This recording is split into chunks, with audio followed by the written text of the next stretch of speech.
I am back with next subtopic under Banking Regulation Act 1949, that is Statutory Liquidity Ratio, which is also known as SLR. So now let us see what is this SLR, Statutory Liquidity Ratio. SLR means the ratio of liquid assets to net demand and time liabilities is called statutory liquidity ratio. Now, as per Banking Regulation Act 1949, every banking company which is registered in India is required to transfer annually at least 20% to 40% of its net profit. That is also before the declaration of dividend into the statutory reserve fund.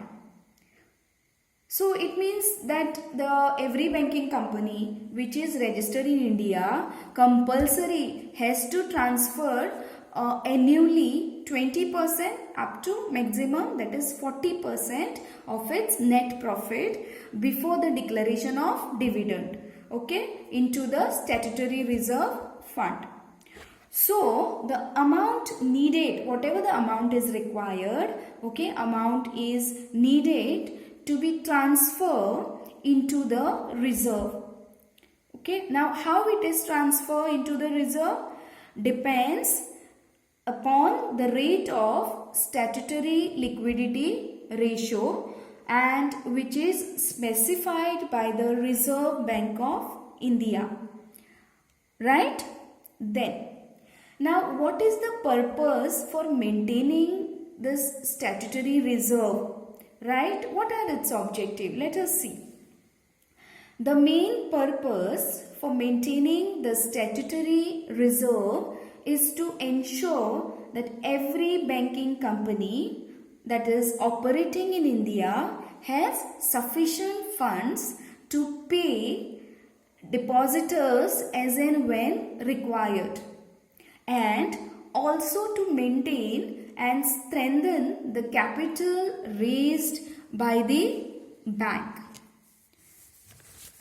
So therefore every bank must have specified portion for their net demand and time liabilities. It may be in a form of cash, gold or other liquid assets by the day's end. So banks have to report to the Reserve Bank of India for SLR maintenance. That is a short note on SLR, that is statutory liquidity ratio.